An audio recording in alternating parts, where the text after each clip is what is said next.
मैं आज आपको एक आयत दिखाना मांगूंगा परमेश्वर के कलाम से, जो आपको मिलेगी भजन संहिता उसके 34वें अध्याय में और उसकी 19वीं पद में, Psalms 34 and verse 19, and it's a very very powerful verse. मेरी तो दुआ यह है कि आप इसे अपनी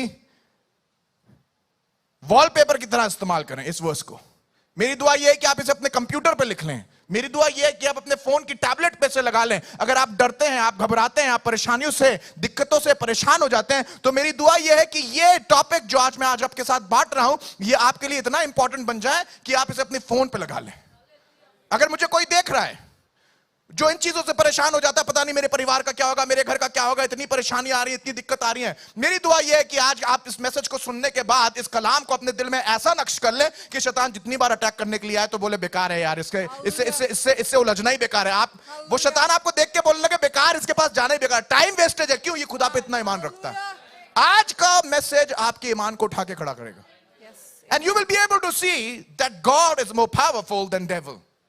कई बार हम अपनी लाइफ के अंदर शैतान को इतना महत्व देते हैं और इतनी इंपॉर्टेंस देते हैं, और वो शक्तिशाली आपके जीवन में खुद अपनी सामर्थ्य के द्वारा नहीं होता है, पर उन सामर्थ्यों के द्वारा होता है और उन पोजीशंस के द्वारा होता है जो आप बना के उसके लिए दे देते हैं। The way we give him the power is the way we exalt him in our lives. क्या पता है शैतान, देखिए भैया, हर जगह अटैक कर लेता है। जब आप बोल ही रहे हर जगह अटैक करेगा तो अटैक करेगा ही। आपने उसको इतनी इंपॉर्टेंस दी है। Come on, let's make him a person of no importance in our life. अगर आपको इंपॉर्टेंस देनी है तो आप ये बोलिए, शैतान ने देखिए कितना पावरफुल अटैक किया था, पर यीशु मसीह का देखिए काउंटर अटैक कितना तगड़ा था। उसका अटैक को बिल्कुल विफल कर दिया, प्लस मेरा प्रमोशन अलग कर दिया। Come on, clap your hand, God can do that for you. We talk about everything that devil is doing as if the devil is the super power. The fact is he is not the super power. Jesus is our superpower. Amen. Shout it out. Say, Jesus, you are my superpower. बोलिए, यीशु मसीह मेरी शक्ति है, यीशु मसीह मेरी सामर्थ है। जब आप ये पॉजिटिव स्टेटमेंट बोल रहे हैं और जो सत्य बोल रहे हैं, ये आपकी लाइफ के अंदर घर करने लगता है। हम लोग दिन और रात सिर्फ यही बोलते रहते हैं, शैतान ये करता है, शैतान ये करता है, शैतान ये करता है। तो जहां कहीं आप जाते हैं आपको सब शैतान लगते हैं। कुछ लोग खुदा की तरफ से भेजे गए होते हैं, उनको भी आप बोलते हैं शैतान ही होएगा। पढ़िए इस वर्स को, भजन संहिता 34 उसको 19वें पद, Psalms 34 verse 9. Look at what the verse says. It says, धर्मी पर बहुत सी विपत्तियां, look at that, come on, fill in the blanks, tap it there. धर्मी पे बहुत सी विपत्तियां पड़ती तो है। Look at that word and I want you to read it like I read. परंतु। अरे इस वर्ड में इतना बड़ा रेवलेशन है। अगर आपकी जगह मैं नीचे बैठा होता तो मैं इतने में ही ताली बजाने लगता, क्योंकि मुझे मालूम है आगे क्या आने वाला। कम ऑन, धर्मी पर, कम ऑन पीपल, धर्मी पर कम ऑन, बहुत सी बोलिए, जैसे बहुत सी आप बताते हैं सबको, बहुत सी विपत्तियां। आप बोलिए परंतु। Come on, see how it. देखिए जब आप इस वर्ड को लेके आ रहे हैं जैसे खुदा चाहता है, तो एकदम डिफरेंस पता चलता है। सी, खाली वर्ड जब आप पढ़ते हैं, मैं आपको सच बता रहा हूं, जिस तरीके से आप वर्ड पढ़ते हैं, आपके वर्ड पढ़ने से आपका विश्वास पता चल जाता है। That's right. True. धर्मी पर बहुत सी विपत्तियां पड़ती हैं, परंतु, come on, look at my body language. धर्मी पर बहुत सी विपत्तियां पड़ती हैं, परंतु, this means I have confidence in the Lord. Wow. That means that God is with me. इसका मतलब है खुदा मेरे साथ रहता है, उसने मुझे एक क्षण के लिए नहीं छोड़ा। मैंने शैतान को अपने वचन से, अपनी बातों से और अपनी बॉडी लैंग्वेज से बता दिया, बैक ऑफ। घर में मेस्ड अप है लाइफ, थोड़ा सा शैतान ने अटैक किया, लेट गए, हम मरे जा रहे, और ऐसे लेटते बोलते अब मार ही डालो हमको, और उसे प्लेजर भी है आपको मारने में। चोर केवल चोरी करने, घात करने और नाश करने के लिए आता है, पर यीशु आया कि जीवन दे और बहुतायत का जीवन दे। हालेलुया। जीवन दे, और कैसा जीवन दे? बहुतायत का जीवन दे। आपके हाथ में है, आप किसको इनविटेशन दे रहे हैं उसके अपने घर में आने का? It's in your hand. शैतान को इनवाइट करेंगे, घर में आके बैठ जाएगा और रोज आपकी चाय पिएगा। Correct, true. He will come in your house. यीशु को अंदर आने दीजिए, वो आपके साथ खाना खाएगा। वो आपको बर्बाद नहीं करेगा, आपकी लाइफ को बना देगा। इसलिए कह रहा हूं 40 दिनों तक रोज खुदा को आने दीजिए अपने घर में, दरवाजों को खोल दीजिए, बोल दीजिए 7 से 8 बजे तक खुदा का कलाम प्रीच करने के लिए पावर ऑफ गॉड मिनिस्ट्री आती, कहीं नहीं जाएंगे। परंतु यहोवा उसको उन सब में से मुक्त करता है। निकालने की बात नहीं कर रहा है। निकालने का मतलब है परेशानी अभी भी है। मुक्त करने का मतलब है तुम्हारा जेल का जो सेंटेंस है क्लोज डाउन। आपको जो जेल का सेंटेंस दिया गया क्लोज डाउन, जो आपका वो लोन का चल रहा है क्लोज डाउन। कहने का मतलब है वो जो प्रमोशन रुका हुआ है नो मोर, आप एक्सेल करेंगे यहां पर, ये कुछ नहीं रहेगा इसमें। लो खुदा बाप आपको ऐसा एलिवेशन देगा जो आपके दिमाग में कभी सोचा ना हो, निकाल लेगा। अय्यूब 1 से अय्यूब पहला अध्याय उसकी 14वीं आयत से लेकर 22वीं आयत तक, Job chapter 1 verse 14 to verse 22, verses सारी पढ़ूंगा नहीं, टाइम है नहीं, अपने आप पढ़ लीजिएगा। मैं आपको 3 विपत्तियां दिखाऊंगा इसमें, 3 विपत्तियां बताऊंगा जो अय्यूब के ऊपर लगातार पड़ी। When you're going to read these verses, Job chapter 1 verse 14 to 22, या अय्यूब उसका पहला अध्याय उसकी 14वीं आयत से लेकर 22वीं आयत तक आपको 3 विपत्तियां यहां दिखाई देंगी वेरी क्लियरली। सबसे पहली विपत्ति जो उसके ऊपर आज पड़ती है वो होती है संपत्ति पे। सारी संपत्ति आके दुश्मन खराब करता है। देखिए अगर आपको समझना है इन बातों को तो इनको बड़ी गहराई से समझिए। अगर आपके फाइनेंसेस पे अटैक हो रहा है तो आप जाके अपनी संपत्ति को संभालने की कोशिश करने के बजाय सबसे पहले दुआओं के द्वारा और प्रार्थनाओं के द्वारा उन पे कब्जा करिए। तुरंत अपना रिलेशन खुदा से सही करिए, अपने आप को उसके साथ स्ट्रांग कर लीजिए, अपने आप को टोटल सरेंडर में डाल दीजिए, and then you will see God will work on your behalf. आज मैं आपको कलाम के द्वारा यह दिखाना मांग रहा हूं कहां कहां अटैक करता है शैतान, छोड़ता नहीं है, छोड़ेगा नहीं। अगर आपको ऐसा लग रहा है कि शैतान खाली मेरी पर्सनल लाइफ पे अटैक कर रहा, गलत है। वो कई जगह पे अटैक करता है, देखते जाइए, आज मैं बताता जाऊंगा आपको। सबसे पहला अटैक जो शैतान कर रहा था वो उसने जोब की, अय्यूब की संपत्ति पे किया। और अगर आप कलाम पढ़ेंगे तो आपको दिखाई देगा एक जगह नहीं उसने अटैक किया, पहले खट से यहां अटैक करता है, फिर वहां दूसरी जगह अटैक करता है। कितना टाइम है मेरे पास है, चलिए मैं पढ़ के दिखाता हूं आपको, देखिएगा कहां कहां अटैक करिए। रेडी है?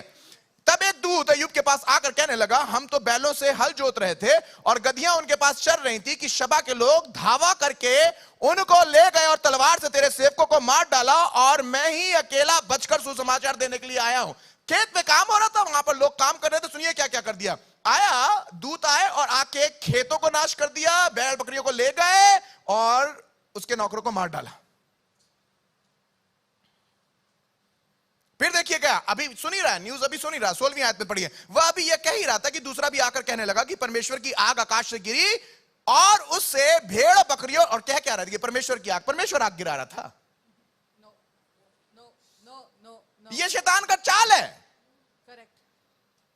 सुनिए, यह शैतान की चाल है। लोग आपको इंफॉर्मेशन देंगे खुदा ने ऐसा कर दिया। पहले तो शैतान अटैक करेगा, अटैक शैतान कर रहा था, और जब दूध भेजा तो ऐसा बुलवा के उसके मुंह में डाल दिया, देखो चर्च गए थे इसी वजह से हो गया तुम्हारा, तुम अगर यहां पर होते तो घर बच जाता तुम्हारा। तुम चर्च गए थे उसी दिन इसलिए तुम्हारी नौकरी चली गई। बेटा एग्जाम में फेल हो गए, देखो तुम चर्च में जा रहे थे।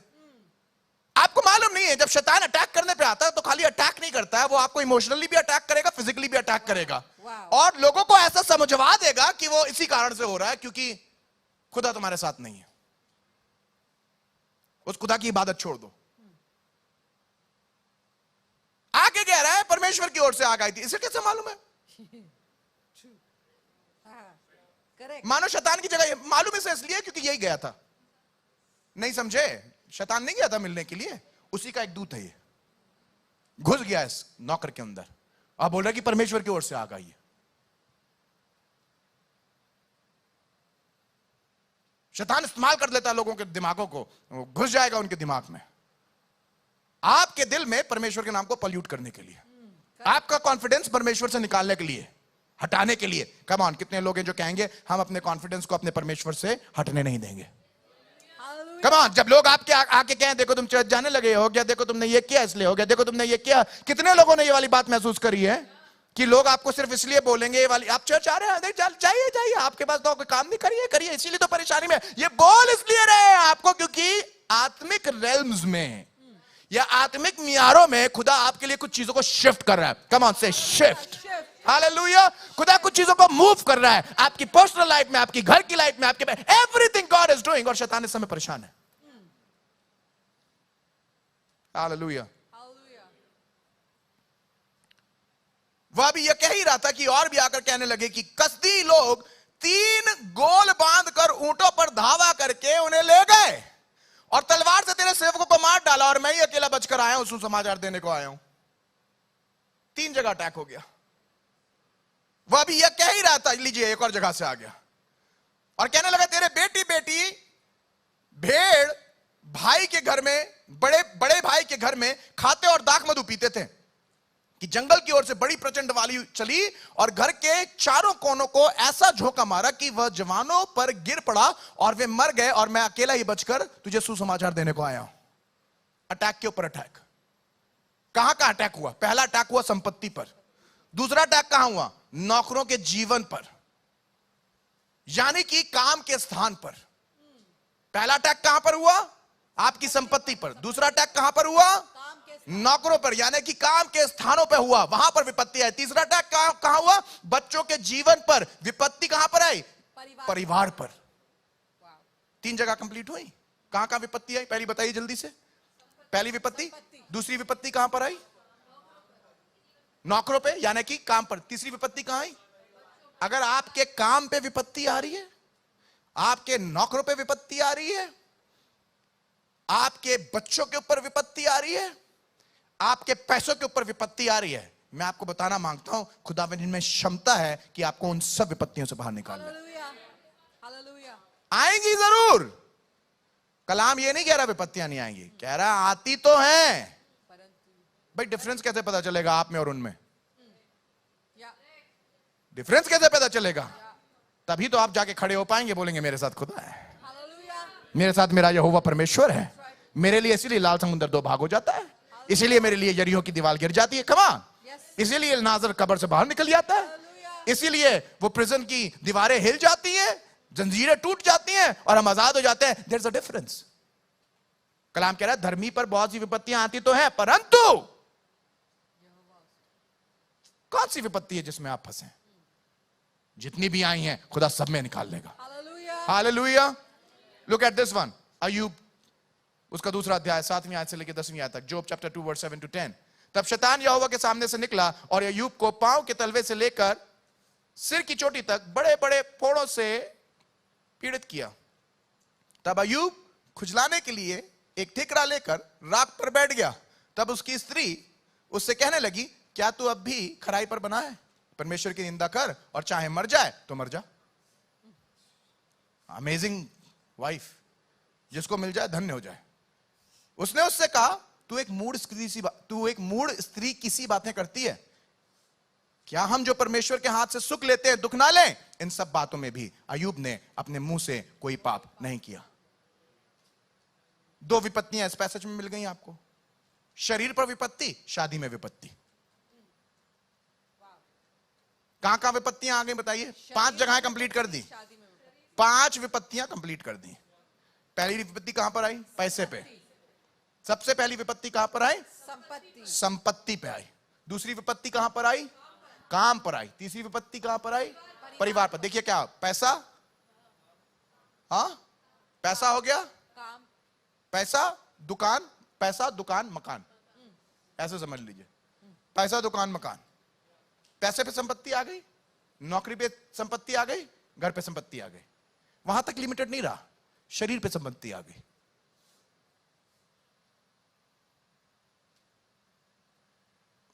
इन सब जगह पे विपत्तियां आ रही हैं।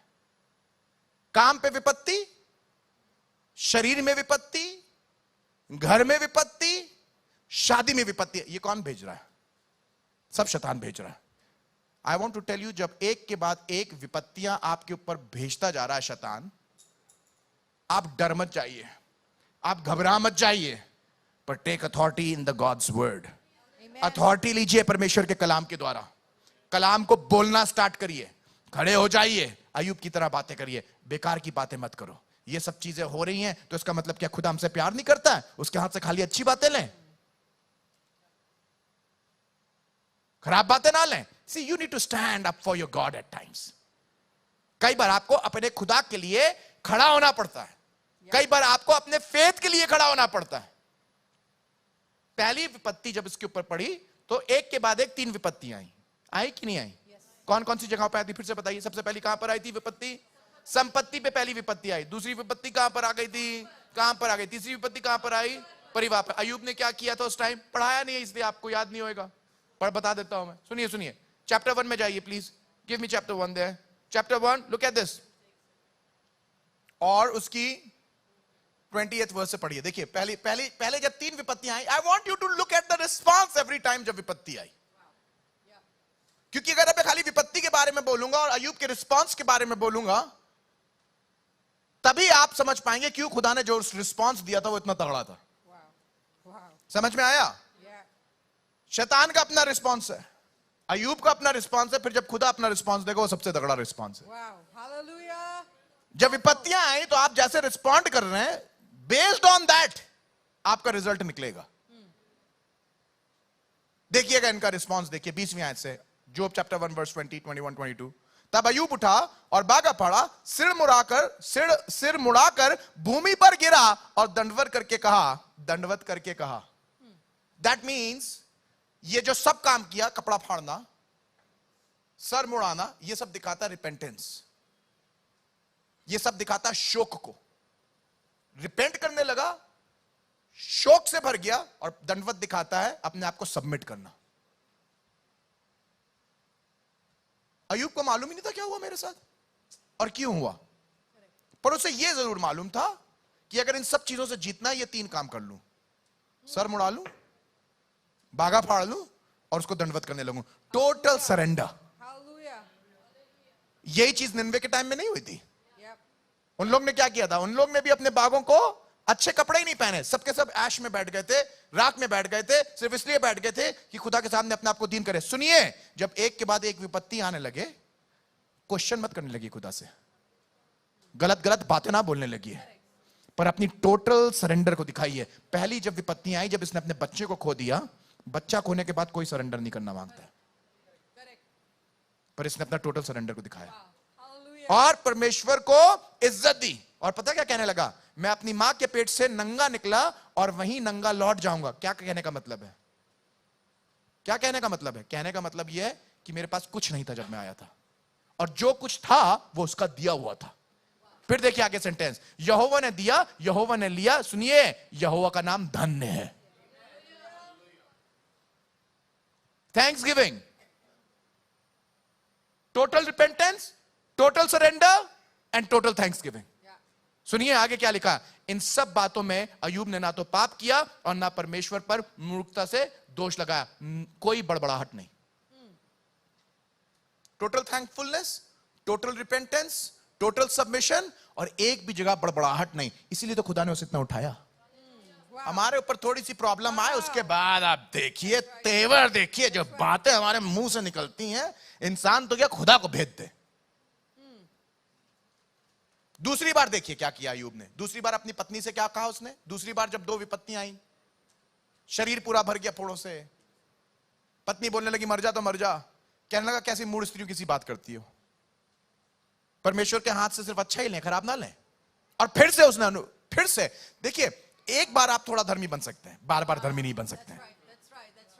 एक अटैक तक आप झेल जाते हैं, पर बार बार अटैक जो झेल जाए और फिर भी अपनी इंटेग्रिटी मेंटेन करे, फिर भी अपने विश्वास को मेंटेन करे, फिर खुदा जब उसको मेंटेन करेगा दूसरों के सामने, आप बोलेंगे क्या मेंटेनेंस है खुदा बाप, मजा आ गई। ऐसी मेंटेनेंस तो मैंने कभी। इसलिए आप चिढ़ते हैं उन लोगों से और हम चिढ़ जाते हैं उन लोगों से जिनको हम देखते हैं कि यार खुदा इनको उठाया चला जा रहा है। पूछो तो क्यों उठाया है? वो किन चीजों से होके गया है, किन दिक्कतों से होके गया है, उसमें भी ईमानदार रहा। जितने लोग मुझे देख रहे हैं, अगर आप खुदा के साथ चलते रहे और ईमानदार बने रहे, खुदा उठाता चला जाएगा।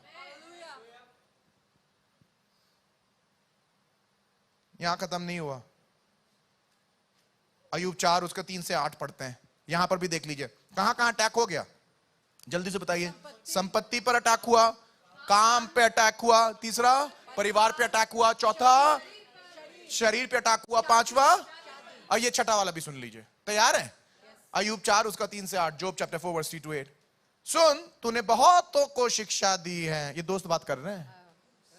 नमाती सुपर, शूही बिलदाद, बहुत प्यारे प्यारे 3 दोस्त थे इनके। ये आके बोल रहे हैं, सुन तूने तो बहुतों को शिक्षा दी है? और निर्बल लोगों को बलवंत किया है, गिरते हुओं को तो तूने अपनी बातों से संभाला है। और लड़खड़ाते हुए लोगों को तूने बलवंत भी किया है। आते ना कुछ ऐसे टुटपुंजे टाइप के, परंतु अब विपत्ति तो तुझी पर आ पड़ी है और तू निराश हुआ जाता है। उसने तुझे छुआ और तू घबरा उठा है। क्या हो गया अय्यूब? क्या परमेश्वर का भय ही तेरा आसरा नहीं?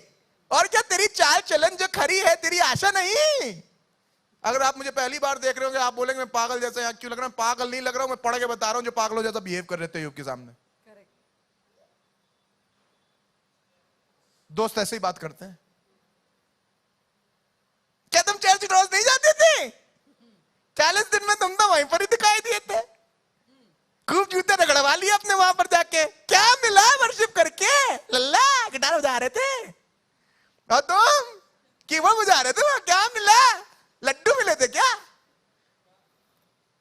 क्यों? क्या मिला? इतनी मेहनत करके गई, तुम्हें क्या मिला? ये सब बातें करेंगे, इसी तरीके से बातें करेंगे जब आपके ऊपर विपत्तियों को आके देखें। Listen, don't worry. सुनिए आगे क्या लिखा है। क्या तुझे मालूम है कि कोई निर्दोष भी कभी नाश हुआ है? मतलब इतना रिलीजियस बना दिया इसे। क्या कोई निर्दोष भी नाश हुआ है? कहने का मतलब है तू नाश हो रहा तो निर्दोष नहीं है। See how quick people are. कोई इंसान जितना वो खुद होता है उससे बेहतर किसी को समझता ही नहीं है। तो ये बीमार इसलिए होते हैं क्योंकि ये गंदगी करते हैं, परेशान इसलिए रहते हैं क्योंकि गंदगी करते हैं। तो जब ये आपको देखेंगे तो बोलेंगे इसने भी यही किया होगा। Nobody can think of you better than they themselves are. I mean, if you understand. तो बोलना कोई है जो बचेगा बिना विपत्ति के? ऐसी थोड़ी ना विपत्ति आती है। देखिए क्या लिखा, मेरे देखने में तो पाप को जोतते और दुख बोते, जो मेरे देखने में तो जो पाप को जोतते और दुख बोते हैं वही उसको काटते हैं। ये सब कौन कह रहा है? दोस्त कह रहे हैं। चौथी विपत्ति मालूम क्या है? ये छठी विपत्ति, आपके दोस्तों से आपके ऊपर शक की विपत्ति। लोग आप पे शक करेंगे यार धर्मी आदमी नहीं है। इसे जैसे भी डिफाइन करना मांगे डिफाइन कर लीजिए। आपको सब स्टैंडर्ड समझेंगे, गलत समझेंगे। पर सुनिए, ये सब चीजें खत्म हो जाती हैं। अब मैं पढ़ूंगा बरकत वाली बातें। ये सब विपत्तियां आई, अब देखिएगा इन सब विपत्तियों का तोड़ जो खुदा ने दिया। आई ना ये सारी विपत्तियां, बीवी अगेंस्ट। चलिए जल्दी से 6 डिफाइन कर लेते। क्या क्या था? सबसे पहला क्या था? संपत्ति पे आ गई, उसके बाद काम पे आ गया, तीसरा परिवार पे आ गया, चौथा शरीर पे आ गया, पांचवा शादी पे आ गया, छठा दोस्त भी शक करने लगे, दोस्तों ने भी छोड़ दिया, गंदी गंदी बातें करने लगे। अब सुनिएगा अय्यूब चैप्टर 42 वर्स 10 to 17। अब आपका टाइम आ गया है अपने हाथों को उठा के उसे आशीष देने का। Come on, read this. और आप जब मैं जब पढ़ ही रहा हूं और आपके दिल में अगर पवित्र आत्मा कुछ बोलने लगे, तालियां बजाइएगा, उसे रिसीव करिएगा। देखिए अय्यूब के ऊपर ये इतनी विपत्तियां आई और उसके बाद खुदा क्या कर रहा है। सुनिएगा, रेडी रेडी। जब अय्यूब ने अपने मित्रों के लिए प्रार्थना की, सुनिएगा, ये कोस ही नहीं रहा है, कोस नहीं रहा है। वो प्रार्थना कर रहा है, खुदा के लोगों मेरी दुआ ये है कि आप भी किसी को कोसे ना, पर आप प्रार्थना करते चले जाएं, क्योंकि अय्यूब ने यही किया। तब यहोवा ने, ओ माय गुडनेस, उसका सारा दुख, this is the time to praise him, this is the time to praise him. Ayyub ने उसका सारा दुख दूर किया और जितना अय्यूब का पहले था, come on, I want you to make noise on this, उसका दुगना यहोवा ने उसे दे दिया। तब उसके सब भाई, कम ऑन, और सब बहनें और जितने पहले उसको जानते, कम ऑन, और पहचानते थे, उन सबों ने आकर उसके यहाँ उसके संग भोजन किया। और जितनी विपत्ति यहोवा ने उस पर डाली थी, उस सब के विषय उन्होंने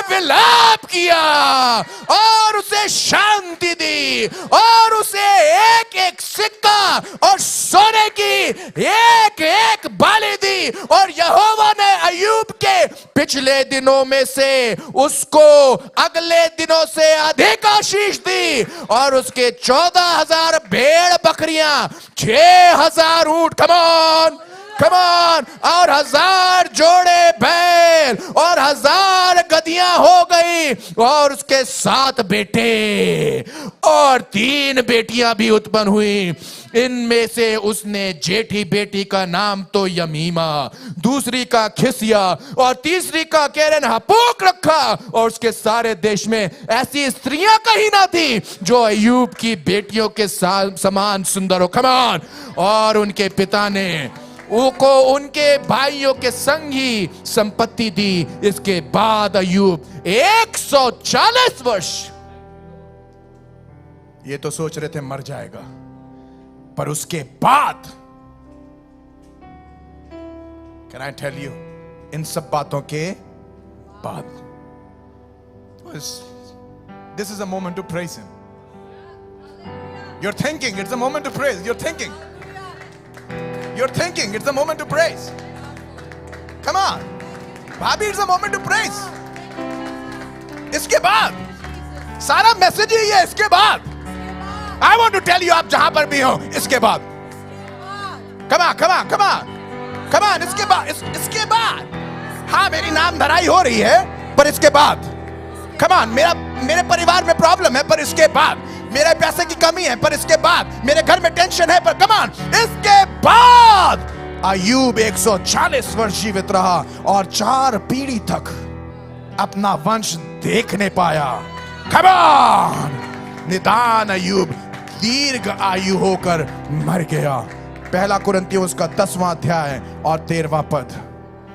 तुम किसी ऐसी परीक्षा में नहीं पड़े जो मनुष्य के सहने से बाहर है, और परमेश्वर सच्चा है, वो तुम्हें सामर्थ से बाहर परीक्षा में ना पड़ने देगा, वरन परीक्षा के साथ निकाश भी करेगा कि तुम सह सको।